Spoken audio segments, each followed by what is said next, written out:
Natasha had been flying for 14 hours across different continents. All she wanted was her bed, her husband, and a good rest. But the moment Natasha unlocked the door to her home, the life she'd spent decades building collapsed in a single second. She saw her sister at her stove, wearing her favorite robe, while her husband stood behind her, kissing her lips like a man who had forgotten what guilt felt like. At first, she thought it was a nightmare, until it wasn't. Stay with me, because by the time this story ends, you will never look at the people closest to you the same way again. If you're yet to subscribe to the channel, subscribe right now, because this story will wreck you and rebuild you in the same breath. Also, smash that notification bell. You are not ready, but you are going to watch anyway. Let's begin.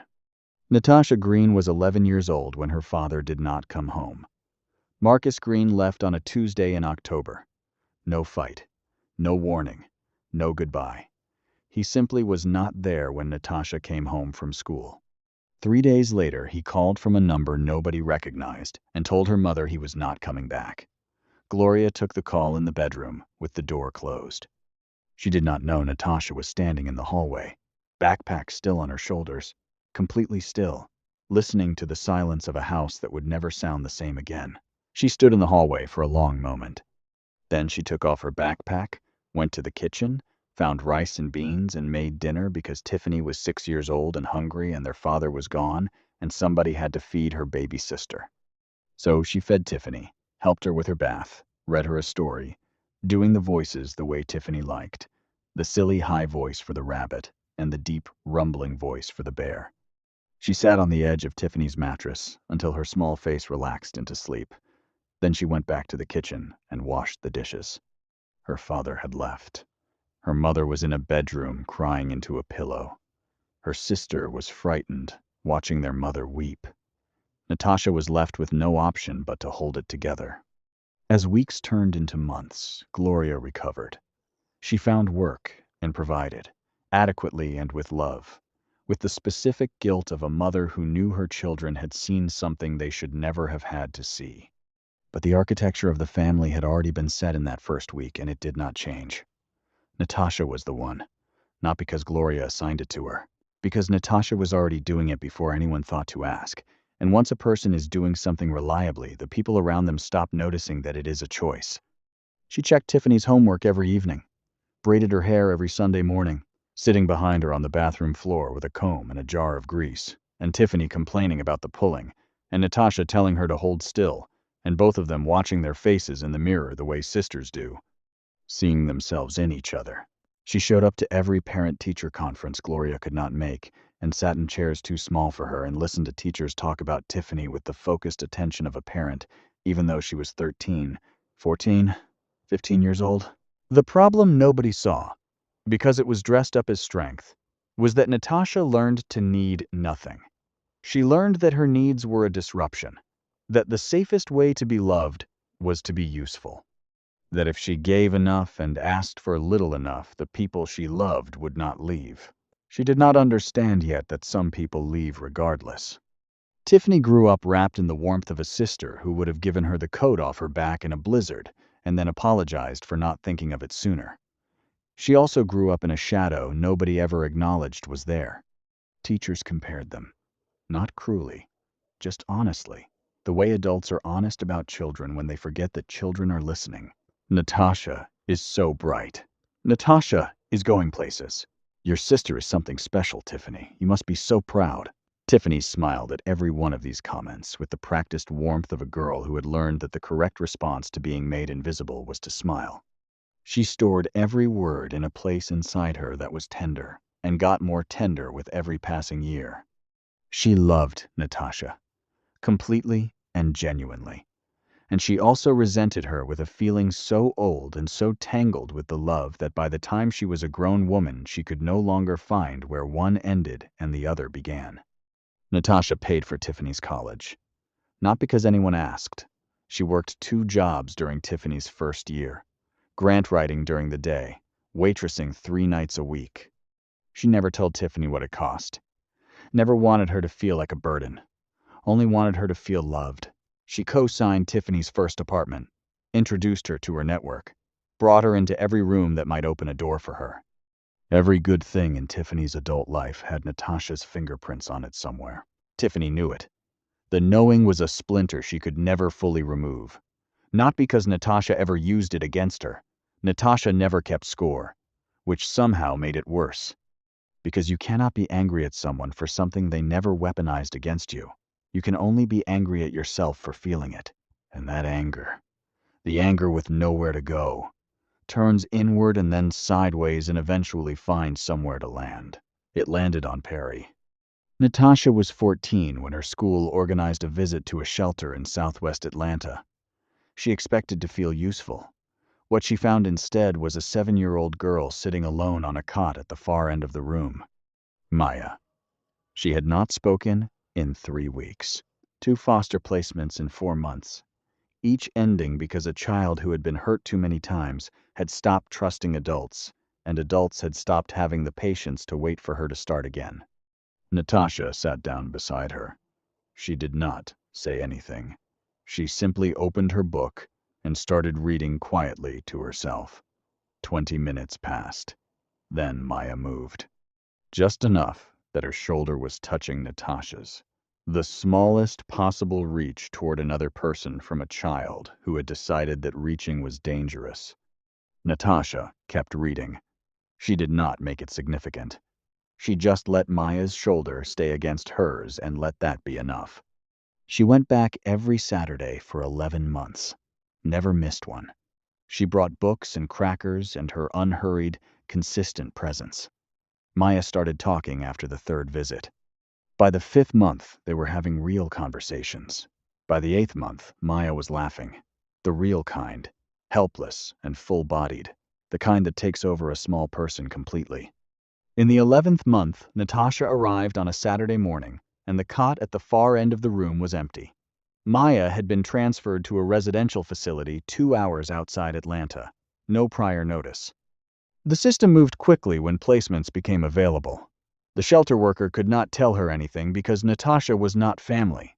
She was not listed as an emergency contact. She was not anything official. She was a 15-year-old girl who had shown up every Saturday for 11 months and loved a child the system had filed under someone else's problem.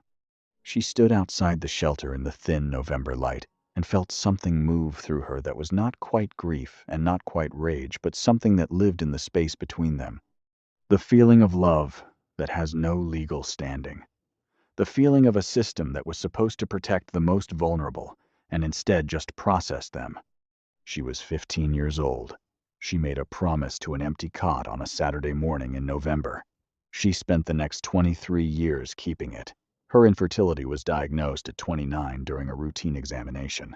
The doctor used words like primary and unlikely and alternative pathways, and Natasha sat in the examination room and listened and nodded with the professional composure of a woman who has sat in rooms where much worse news was being delivered, and has learned to hold her face still, regardless of what is happening behind it. She drove home, pulled into the parking garage of her apartment building, turned off the engine, and sat in the car for 45 minutes. She looked at her hands on the steering wheel. She thought about Maya.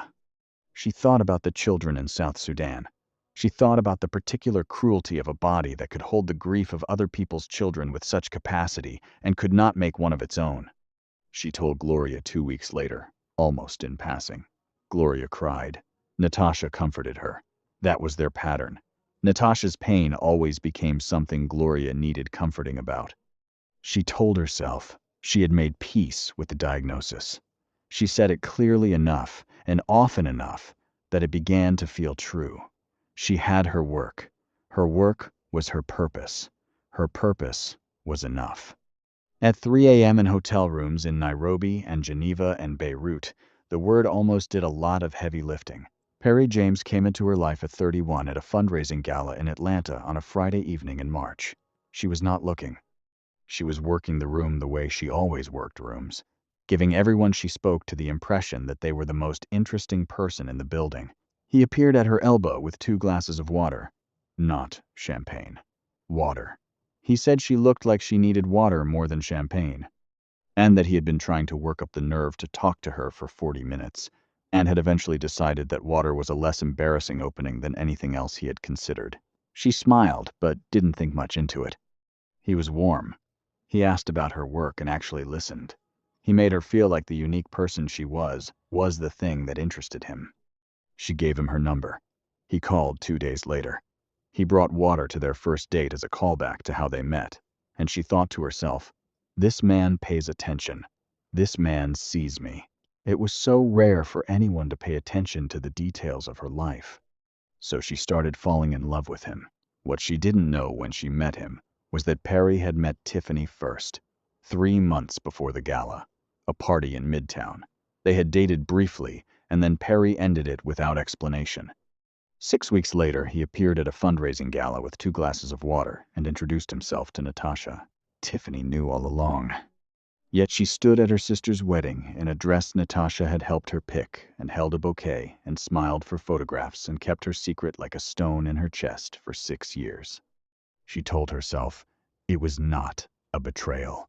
She told herself Perry had chosen her first, that Natasha had taken something that was hers, that what came after was not treachery but correction. She told herself this story so many times that by the time the affair began, it felt, to Tiffany, less like a choice she was making and more like something that was always going to happen. She was wrong. Natasha was somewhere over the Atlantic, in seat 14, 30,000 feet above a world that had continued turning without her for 6 weeks. She was looking out the window at the particular darkness of the sky at that altitude. The kind that has no bottom and no ceiling and makes you feel, if you let it, like the only person alive. She let it. 6 weeks. South Sudan. Geneva. Back to the field. 6 weeks of displacement camps, and children with eyes too old for their faces and grief that never fully leaves you no matter how many times you have carried it. She was tired, in a way that only one thing fixes. Home. She closed her eyes and thought about Perry. The way he laughed at his own jokes before he finished telling them. Sunday mornings. The smell of her own kitchen. The version of her life waiting at the end of this flight. She landed at Hartsfield-Jackson Airport, Atlanta at exactly 6:45 inches the evening. 18 hours of travel. The particular exhaustion of a body that had crossed too many time zones carrying too much weight. She took a cab. Perry had not offered to pick her up, and she hadn't cared to ask him to, so she had booked a ride instead. The cab pulled up to the townhouse in Buckhead at 8:15 p.m. The kitchen light was on. There was a car in the driveway that was not Perry's, a silver Honda. She paid the driver, wheeled her suitcase up the path with the care of someone who was very tired and did not want to make noise. She put her key in the lock. She opened the door to her own home. The smell hit her first. Food. Something good cooking on her stove. The warmth of a kitchen that had been in use for hours. And underneath the food smell, threaded through it, a perfume she had known since she was 11 years old. Tiffany's perfume. In her house. At 8:15 on a Tuesday evening, 1,000 things crossed her mind. She walked down the hallway with her suitcase. She heard Perry's voice. Low, easy, sweet. The voice he used when he was drunk in love. She heard Tiffany laugh. That laugh. She had heard it her whole life. Natasha continued down the hallway, then stopped in the doorway of her kitchen. Tiffany was at her stove, wearing her favorite robe. The gray one she had bought in Amsterdam 2 years ago. Perry stood behind her, sipping a glass of wine. He kissed her lips. She kissed him back. They were so consumed with each other, so easy and warm and entirely present, that it felt like watching something private that was never meant to have a witness. They were laughing. They were happily in love. They did not see her. She stood there for 4 seconds. Then her feet froze. The life left her body. She opened her mouth and nothing came out. Then Perry turned. The laugh died in his throat, like something switched off. Tiffany turned. The three of them stood in Natasha's kitchen, and the silence between them was the loudest thing any of them had ever heard. Natasha looked at her sister. At the robe. At the wine glass on the counter with Tiffany's lipstick on the rim. At Perry's face doing the thing faces do when a person is standing in the gap between several lies and realizing that none of them will hold. She said, very quietly, with the complete stillness of a woman who had learned to hold her face regardless of what was happening behind it. How long? It came out in pieces. Not in one honest conversation or with the mercy of a single revelation. It came the way buried things come when the ground finally breaks open. In fragments and contradictions and the specific cruelty of details that arrive after you thought you already knew the worst. Perry, sweating despite the air conditioning, said 14 months. He said it the way men say things when they are relieved to finally be saying them. Natasha did the math. She thought about the 14 months, the trip she had taken and the calls she had missed and the Sunday mornings and the Christmas dinner and her birthday in June when Perry had taken her to the restaurant she loved and been so present, so attentive, so exactly the man she needed him to be, that she had sat across from him over dessert and thought, we are going to be okay. He had come home from Tiffany's the night before. Then Tiffany spoke. She said it had been 5 years, not 14 months, 5 years. Perry had told Natasha only what he had known. He had not known the full truth. Tiffany had kept that part for herself. She said it with the composure of someone who had rehearsed this moment so many times it had stopped feeling real. She looked Natasha in the eyes while she said it and did not look away. 5 years. Before the wedding. During the engagement. During the marriage. During every trip Natasha had taken. Natasha did not speak. She sat with the number the way you sit with something that has altered the shape of everything. Then Tiffany said, I met him first. She told Natasha about the party. 3 months before the gala. Perry. The brief relationship. The unexplained ending. The 6 weeks of silence and then Perry reappearing in Natasha's life. She said she had been living with this for 6 years and that Natasha should understand that what happened was not simply what it appeared to be. Natasha looked at her sister. You were my maid of honor. Tiffany did not answer. The silence in the kitchen contained everything that had not been said between two people for their entire lives. It contained Sunday mornings with a comb and a jar of grease. It contained 2 jobs, and college tuition, and co-signed leases, and every room Natasha had opened a door to and brought her sister through. It contained every comparison a teacher had ever made, and every smile Tiffany had produced in response, and every ounce of love and resentment that had grown up together inside her until they became one thing. Then Perry spoke. He said he had chosen her because she was more. He said it with the honesty of a man who had decided that truth and cruelty were the same thing and called it courage. With Natasha, he had always felt like he was disappearing, that her brilliance was a light so bright that everything near it cast a shadow and he could not find himself in that shadow. Tiffany made him feel like enough, and being enough was something he had needed for a long time. Natasha looked at the man she had married. She understood that he was telling her something true. She also understood that the truth did not make it survivable. Then Tiffany said one more thing. Lily. She said it the way you say the name of something you have been holding in a closed fist for a long time and are finally opening your hand around. Perry was Lily's father. It had been this way since before Natasha and Perry were married.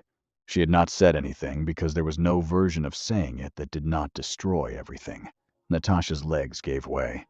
She was on the floor of her own kitchen, unable to process what she had just heard. Her heart was racing. Her mind had gone somewhere she could not follow. She did not know whether to scream or shout or weep. So she chose silence. A very loud silence. She thought about Lily. 4 years old. Bright and loud and laughing at everything. The child who had her great-grandmother's hands. The child Natasha had held and fed and loved without question. She had been loving Perry's daughter without knowing she was doing it. She had been the only person in her own story who did not know what the story was. She picked up her phone and called Gloria. Gloria answered on the second ring. Did you know about Lily? The silence on the other end of the phone was 10 seconds long. It was also 27 years long. It was every pot of food, every covered dish, every unannounced visit, every awkward hug, and every I love you delivered with something edible because Gloria Green had never known how to say the hard things with words. It was every apology she had been making, without naming it, for 4 years. Baby, Gloria said. Natasha hung up. She was on the kitchen floor, wailing, with her heart in her mouth. Nobody came to sit with her. That was the part she would remember longest. The specific memory of being alone on her own kitchen floor, while the people who had caused the damage stood in other rooms and carried on. She asked Perry to leave that night. He went without argument. A man who argues is a man who still believes there is something to fight for. Perry took a bag and left, and the ease of his going told her everything about how ready he had been for this moment. Tiffany left too. She returned the robe without being asked, folding it and leaving it on the counter with the careful precision of someone who understood that some gestures were the only apology available to them. Natasha was alone in her house. She walked through every room slowly, assessing, trying to understand the shape of what remained. She picked up a photograph from the mantel, herself and Perry at a vineyard in Napa 2 years ago, both of them laughing, and looked at it for a long time with the expression of someone examining evidence. Then she put it face down and went to bed. She lay in the dark and did not sleep, and thought about Maya, about the empty cot, about showing up with love and finding the thing you loved already gone, about the shelter worker who could not tell her anything because she was not family. She had spent 23 years building systems to protect other people's children from exactly this feeling. She had not built a single thing to protect herself. The divorce took 8 months and cost her things that were not measurable in legal fees. It cost her the version of herself that believed if you gave enough and held enough and asked for little enough, the people you loved would not leave. It cost her the marriage and the fantasy of the marriage and the grief of the children she would not have with a man she now understood she had been half in love with and half in relief of. Perry did not fight it. He was not a man who fought directly. 3 months into the process, Natasha discovered that Perry had contacted a former colleague and fed him a false narrative about her conduct on a past assignment in Lebanon. The complaint was baseless. It was dismissed in 6 weeks. But it showed her, finally and without the mercy of ambiguity, who Perry James was beneath the charm. A man who, when he could not be loved, would settle for being feared. She filed the final divorce papers on a Tuesday morning.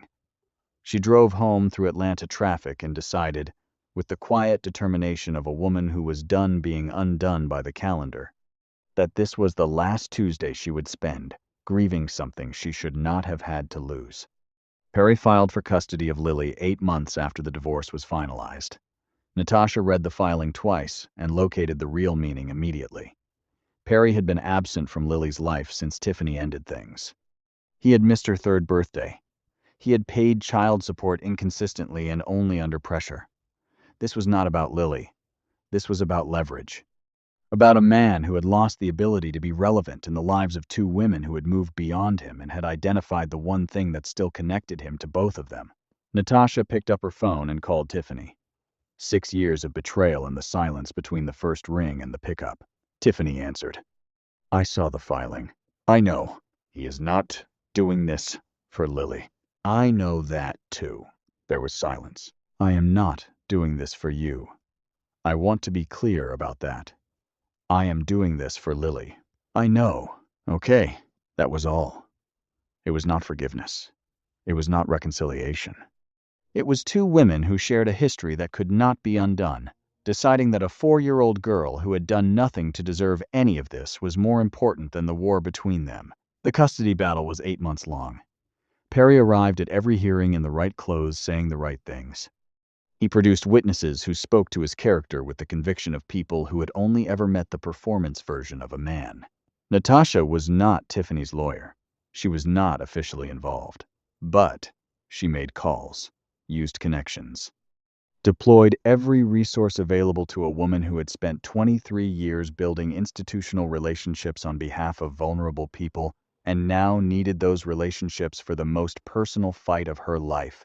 She sat beside Tiffany in courthouse hallways and said nothing, because there was nothing to say, and her presence was the thing being offered, and she offered it. On a Wednesday afternoon in the 6th month, Natasha was in the courthouse bathroom between hearings. Tiffany came in. They stood at the sinks and looked at each other in the mirror. I know I don't deserve this from you. Natasha looked at her sister's face. The face she had known longer than any other face in the world. The face that looked like their mother and like their father and like nobody else on earth. She thought about Sunday mornings. A comb and a jar of grease and a little sister saying, "Hold still." "No, you don't." She dried her hands. She went back into the courthouse. The judge ruled in Tiffany's favor. Primary custody. Supervised visitation for Perry pending assessment. Natasha sat in her car in the parking lot and breathed for the first time in 8 months. Properly. All the way in and all the way out. Ji-ho Yoon had been in Natasha's peripheral vision for 2 years. Same orbit. Overlapping assignments. Shared conferences. He was 42, Korean, a senior program director, and a widower. His wife had died of cancer 3 years before. He had been quietly rebuilding ever since, channeling his grief into his work the same way Natasha channeled her loneliness into hers. He had noticed her 2 years earlier at a briefing in Geneva. Not her accomplishments. Her. The way she listened. The way she asked the one question nobody else in the room had thought to ask. The way she looked briefly out the window at the end of the session with an expression he recognized because he wore it himself. Someone who was very good at being present for other people and did not quite know how to be present for themselves. When the news of Natasha's divorce reached their professional circle, he called her. Not with condolences framed as strategy, just, "I am in New York next week. Can I take you to dinner?" She said yes before she finished deciding. The dinner lasted 3 hours. It was not romantic. Not yet. It was 2 exhausted people being allowed, for 3 hours, to simply be exhausted. They talked about work and loss and the specific loneliness of lives lived in service of other people.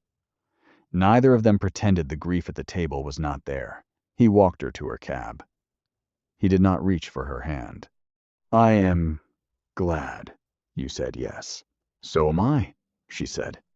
In the cab, she sat with the feeling of having spent 3 hours with someone who had asked nothing of her in return for his presence. No performance required. No carrying. Just 2 people being honest about being tired. 6 months later, he took her to Seoul. She came for work first and extended by 8 days because of him and because of his sister Seo Yun, who met Natasha at a family dinner and saw through everything immediately. Not the director. Not the American navigating a new culture carefully. The woman underneath. The one who laughed a half second after everyone else because she was always slightly surprised that something was allowed to be funny. Seo Yan looped her arm through Natasha's on the street outside the restaurant. "I think you are going to be important to my brother. I want you to know I think that is a good thing." Natasha stood on a street in Seoul at 10 p.m. and felt something loosen in her chest that had been tight for so long she had stopped registering it as tightness and started registering it as just the way things felt. The crying came later. A quiet evening in Ji-ho's apartment. She was telling him about Maya, and she got to the Saturday morning, the empty cot, the shelter worker who could not tell her anything because she was not family, and her voice did something involuntary and she stopped speaking. Ji-ho moved from his chair to the couch beside her. He put his hand over hers. He did not say anything. He did not try to fix it, or reframe it, or offer the perspective that time would help. He just put his hand over hers and stayed. She cried for Maya and the empty cot, and the 11-year-old girl making rice and beans, and the infertility diagnosis she had sat with alone in a parking garage, and the marriage that had been built on a foundation that was never what she thought it was, and her mother's 10 seconds of silence on the phone, and Perry walking out the door with ease, and Tiffany in her robe at her stove being happy in her kitchen. She cried for all of it. Afterward, she was very still. "Your sister told me someone was paying attention." She was right. How long? 2 years. Since Geneva. Since the question you asked that nobody else thought to ask. You should have said something. You were married. And I needed to be ready. Some things need to wait until they are the right thing, and not just a true thing. She looked at him. "Are you ready now?" "Yes." 3 months later, Natasha was on a video call with Lily. She was in Ji-ho's apartment in Seoul. Bright morning light was coming through the kitchen window.